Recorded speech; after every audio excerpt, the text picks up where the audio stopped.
Here, how to design a road rally. So let's talk through how to design a road rally. There's probably a lot of different ways to do it. We're going to share some of the ways that we've used in the San Diego region. My name is Tracy Kretsch. I am the secretary of the San Diego region SCCA. I am joined by Richard Senior, who is our general executive of the region, and Rick will introduce himself in just a moment. So let's go ahead and we will get started with our webinar here. Rick, I'm going to turn it over to you here. Okay, so today we're going to cover what is a road rally, so safety, what you need to include, the components of a road rally, how to read the route instructions so we can write them, building the route, recommendations, and then resources. And so what is a road rally? So it's really a scenic drive with a purpose. It's a chance to enjoy a day with a friend and is the least expensive form of motorsport. And for San Diego region, we've chosen the Monte Carlo format. And so what that means is a time, speed, distance rally. We'll get some more details on that later. But each car must have a driver and a navigator, so you need two people. It's quite complex inside. You need the route instructions that include the mileages and arrival times. You need legal speed limits. You'll need to follow legal speed limits. This is not a race. And the goal is to arrive at each checkpoint at precisely the correct time. If you're early or late to each checkpoint, you get extra points, and those combine to your total score, which is the total sum of your early and late arrival times. And the idea is to get the lowest total time, and if so, you'll win your class. And I'll hand it back to Tracy. Thanks, Rick. All right, so let's focus on the big element. Regardless of the type of racing that you're going to do, you really have to focus on safety. That has to be the cornerstone that you're building, whether it's autocross, whether it's rally, off road rally, doesn't matter. You really have to be very careful when you think about it. So, as you're building a rally course, what are some of the things you want to look at that are related to safety? You want to make sure that you're thinking about the fact that we're sharing common roads unless you have a rich friend that is going to give you a ranch that has closed off roads from the public. That'd be amazing. Introduce us to that friend. But most of us don't have that. So we are sharing the road with the general public. And you know from just your daily drive, even going to the grocery store, there's a lot of different levels of driving skills out there.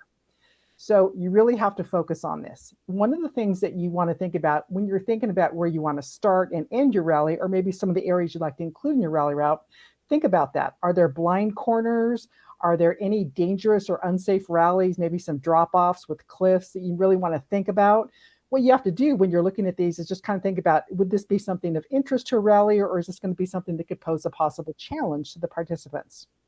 In San Diego, this is perfect timing. Think about the fact that we typically have one season, which is we're either on fire or we're not. But now we have a second season. We have flooding.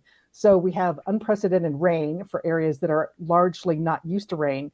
So there can be some instability due to flooding. So you just want to think about the geography and kind of the topography of where you're thinking about building a rally route. There may be some routes that are close to water, or maybe currently, as of right now in March of 2023, they are underwater. And these might be areas you want to think about. Let's develop a rally for maybe more of a summer type of an outing versus kind of a time frame when there may be a lot of rain.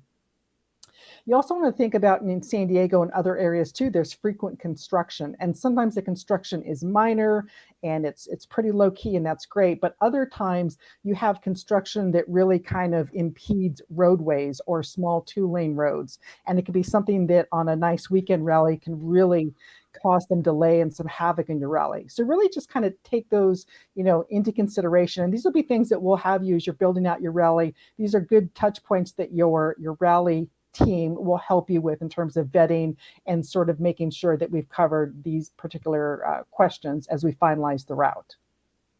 All right. So to start with, think about where you want to start. And when you think about a physical location, There are some places that are better than others, and we'll talk about those in a minute. But think about a geographic location that's relatively easy for people to get to. Don't have them go, way, starting way in the backwoods of somewhere. That's very difficult. And oftentimes beginners get very confused with that. So make the starting point someplace easy to get to. You want there to be some decent parking where you can support 30 to 70 cars. Now remember, we've got a driver navigator. So you're going to have at least 60 to 140 people wandering around.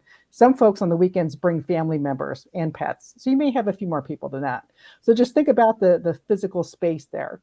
You also want to think about the ending point.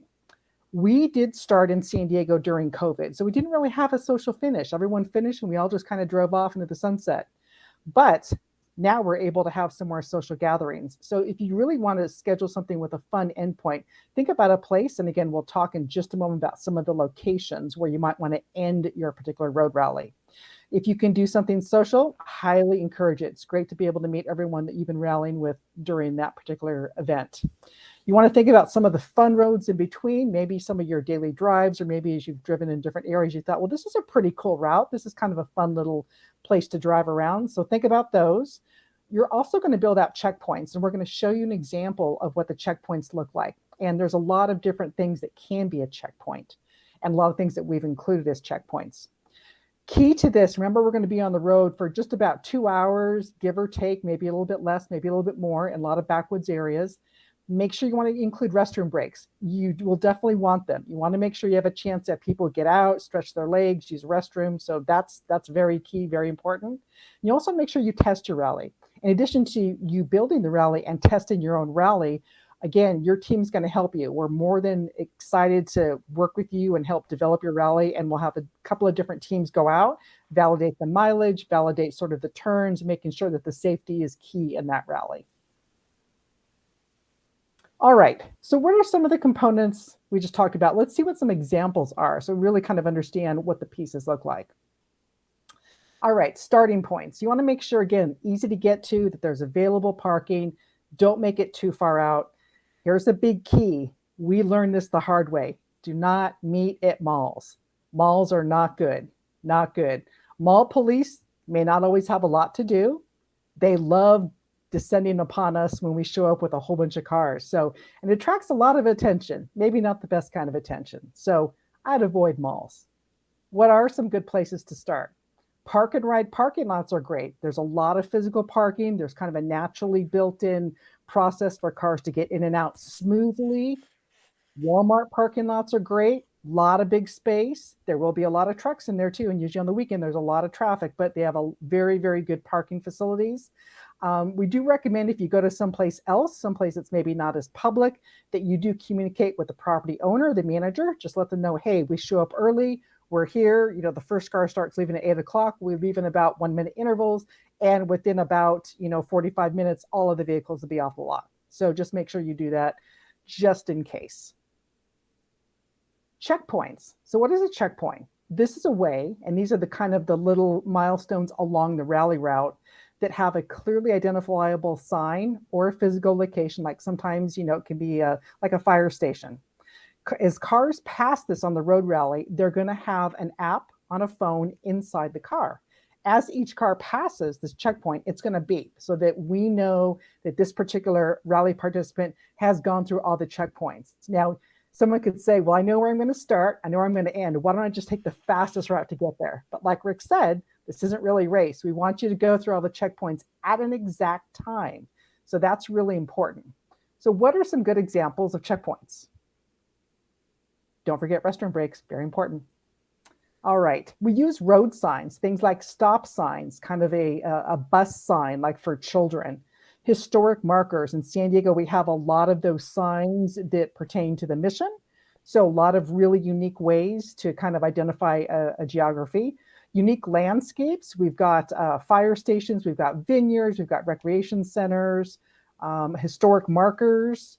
There's also unique landscape, recreation centers, maybe some places that are, unique to an area. Julian Apple Pie Shop comes to mind. So places like that. And these are a lot of fun things that you can use. And don't worry, it doesn't have to all be historical events. There's a lot of times that we'll use things like left turn arrow or stop sign or a speed limit sign as sort of our interval checkpoints there. What about ending points? Well, again, if we're going to do something social, we need to kind of make sure that we have some of the same things that we are looking for our starting location. We want to make sure we've got some good parking. We want to make sure that people are going to be able to easily get to this location. Breweries are a great location. There's a lot of breweries, for example, in San Diego County that have restaurants. There's also a lot of vineyards that have restaurants in some of our neighboring counties of Riverside there in Temecula, but also Escondido and Oceanside have a lot of great vineyard restaurants. Casinos, parks, and also locations. When you think about something like a recreation center, they do a pretty good job at being able to house a fair amount of cars pretty easily. So just keep that in mind. Obviously, there's probably some other things that we haven't covered here, and this isn't necessarily a mandatory checklist, but just things to consider as you're looking at building out a rally route. So route instructions, I will tell you, the first time I saw this, I thought, I have no idea what this means, and we're going to get lost, and we're going to die somewhere in the eastern of San Diego County. Someone will have to come look for me because I'm not making it back. But when you think about it, if you slow down for just a second, we're going to start from left to right. And we're going to really look at sort of our route instructions. This is helpful. And we do tell the newbies, that are participating, if you get lost, tell us at what point you went off key. We'll be able to track you in our back end app and we can help walk you through. We've got our route instructions. They are numbered and sequential, meaning we want to start from one and work our way towards the end. When we get our car assignment number, we typically start around 8 o'clock in San Diego County. So every car, based on their number, their starting time is 8 o'clock plus their car number. So this way they know that they can adjust their arrival and departure time based on sort of the framework we're giving them here. If there's any notes like restarting, that's included in our rally instructions. And we do like to typically have about 2 to 3 times where we have people restart or zero out sort of their odometer. This is just helpful to kind of make sure everyone is still tracking the same correct mileage, since all vehicles track it slightly differently. They may be a little bit off. We want to make sure that we give them the key times when they want to arrive at a location, when they want to depart a location. This is also important when we're giving people breaks at locations. We want to give them about a 10 to 15-minute break at certain locations. We also want to call out anything that would be helpful for the ralliers as they are going through your route. Things like, okay, well, there's a signage. There's a couple of different signs, for example, that show 67 and 78. Which one are you telling me is the checkpoint? Well, we're telling you it's the one that also has the winery sign underneath it. So go by that one. That's the correct one you want to be there. We'll call out anything that's different or anything we want you to do in terms of an action here. Things such as turn left at the stop sign onto CA 78.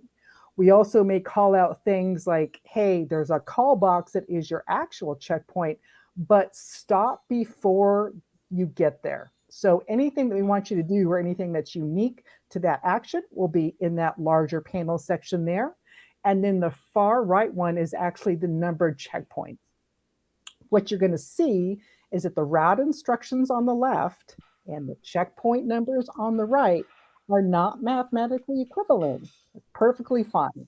We have kind of our route instructions, and you may have some route instructions where you have people do things, yet they are not checkpoints. So don't worry about sort of all of those technicalities. We'll help you build it out. We're really interested here to kind of focus on the flow, get from start to finish. But this is something that will help you build out. This is what all of the rally participants get the night before the rally. So they can go ahead, they can add in their car numbers, do all the math. This typically falls on the shoulders of the navigator, which is why we love navigators, because they do all the heavy lifting and just simply tell us drivers where we need to go. All right. So how do you start? So we talked about safety. We talked about where you might want to begin or end. So this is a way that we have done this within the San Diego region, and this works for some of us. I'm sure not for everyone, and I'm sure there's a lot of different ways to do this. But we like to start with the end in mind. As we were building kind of some samples for this particular webinar, we actually developed probably a webinar that we're going to be holding at some point. We found camels. Camels are a pretty cool thing to include in a rally. So we wanted to say, okay, We wanted to include camels. We also have a lot of casinos in the North County here in San Diego. Can we put them together? So we said, all right, well, where do we want to do? Let's start with where we want to end. Where's a good place to have everyone pull up? Maybe we've got some facilities there. Maybe we've got some places for people to stay and have lunch or have a beer with us. So we said, let's do it at Paula Casino on Highway 76. Perfect. Okay, that's where we want to end. Now we know. So now as we're looking at kind of at the end, we see where we want to end up. And we say, okay, we want to cover about 60 to about 75 miles. Perfect. Okay. So let's start backing it up. How do we want to get to Paula Casino? There's a lot of different ways to go. And if we want to start somewhere fairly central, what would be a good fit? Okay, so I was looking at the map, and here we have Highway 15. Pretty easy to get to, still a bit south of the 78, but Poway is kind of a good center of San Diego County. Probably still a little bit far so for some folks that are real close to Chula Vista and Imperial Beach, but it's a pretty easy hike on a Saturday morning. So let's start at Poway at the Scripps Ranch Community Park. And this is kind of a little blow up as to where it is here. So it's off of the 15. It's off of Scripps Poway Parkway. Perfect. Okay, we've got some parking there. That'll be great. Perfect. Okay, so just as a recap, we're going to start down here and we're going to end up here at Paula Casino. There's a lot of ground we can cover in San Diego County. So let's start building it out. We got our end point, we got our start point. Let's start filling in some of the high levels in between. So if we start down here at the 67, we basically want to kind of start heading east. So we're going to go through the outer western area of a place called Fernbrook. We're going to work our way into Ramona, following the big red line here. We are going to come all the way out where we are going to visit way from our cars to Clyde, who lives at our Oasis Camel Dairy. That's Clyde and some of his fans. We're going to flip a U here right around the Camel Dairy and start working our way back. We're going to come west on the 78. We're going to pass by the lovely Rancho Guajito Vineyard, which is a great checkpoint, by the way. Might include that one. So far, since we've started, where are we at time and mileage wise? So far, we're 65 minutes in. We're at about 45 miles. Okay, that's pretty good. Now, obviously, these won't be all the checkpoints, but we want to kind of get some of the high level things. And then our secondary task will be to go and fill in more of the detailed checkpoints. And of course, our restroom breaks. All right, so here we are. We've kind of ended down here. We're going to work our way up past the Valley View Casino. We're going to go north on Bear Valley. We're going to bear right onto Lake Wolford Road. We're going to take a quick break at the Valley View Casino and Hotel right down here. We've got some great checkpoints here. We're also going to pass by Harrah's Resort of Southern California. Another great checkpoint. We've got a sign for the Fox Raceway out there. So we're working our way out here. And as we kind of work our way through, we're getting up to overall about 108 minutes, about 75.4 miles so far. So it's looking pretty good. I would probably fill out a little bit things. I'm going to add a few more wiggles in terms of the road just to make it a little more exciting for some of our lower profile rally participants because they really like that. So this is kind of a good framework to start with, but I would go back in, fill out more of my checkpoints, look at kind of our direction and make sure we've got at least 2 bathroom breaks in here. So that would kind of be my next step. All right, Rick, I'm going to let you share some of the recommendations.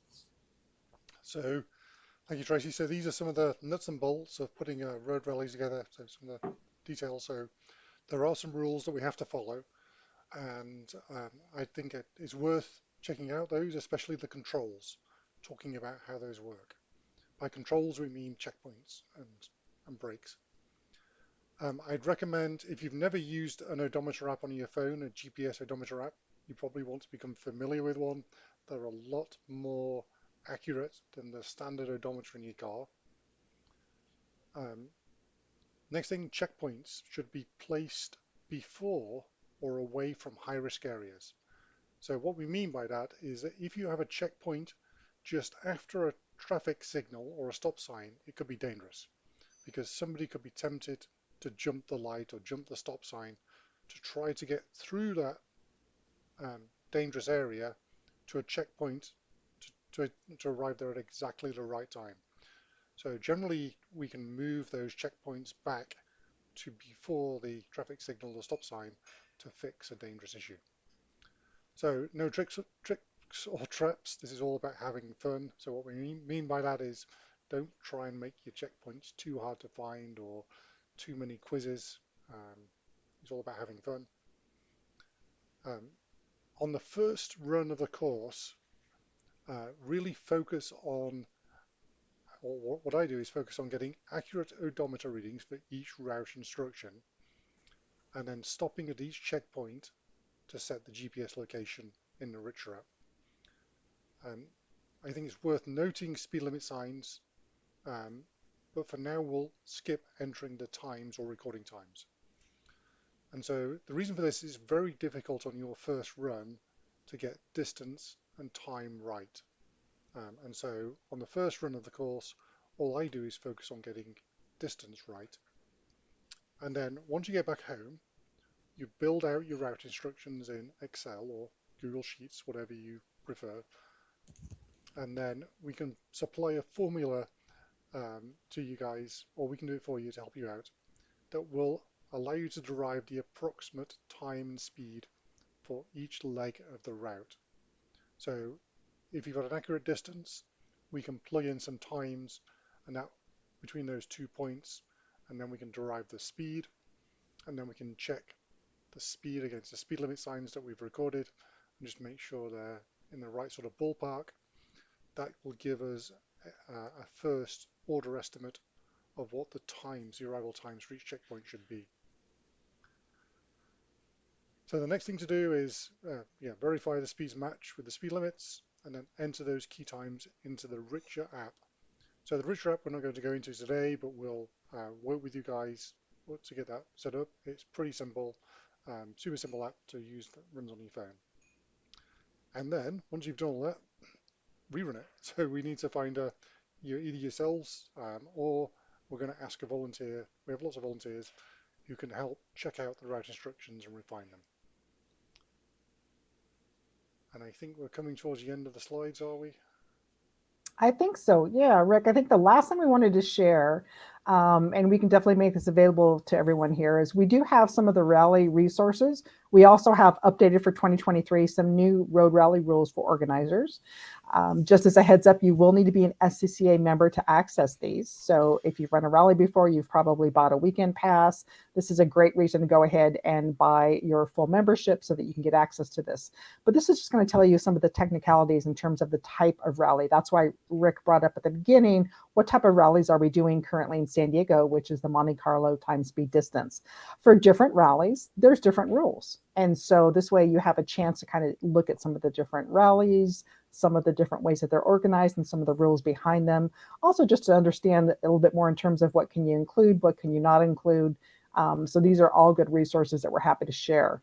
So at this point, Rick, I think we sort of covered all of the basics, nuts and bolts, and it sounds really simple, and in a way it is, but in another way, you really do need to rely upon some team members to help you kind of fully build it out and make sure that, that everything that you've tried to capture as you've been trying to drive and build a rally route is something that others can reproduce and they can do so safely.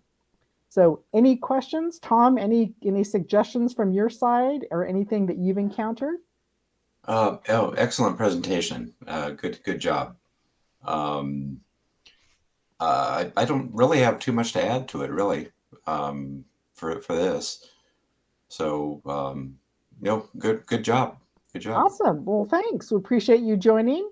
Rick, I don't think we've got anyone else that's got, and I don't think, Mike, do you have any questions at all? I do not. Thank you. That was very, very good. Awesome. Well, thank you all. Thanks, Rick. We appreciate your time, and we look forward to seeing you all out there and hopefully working with you to build out some fun new rally routes. Were you able to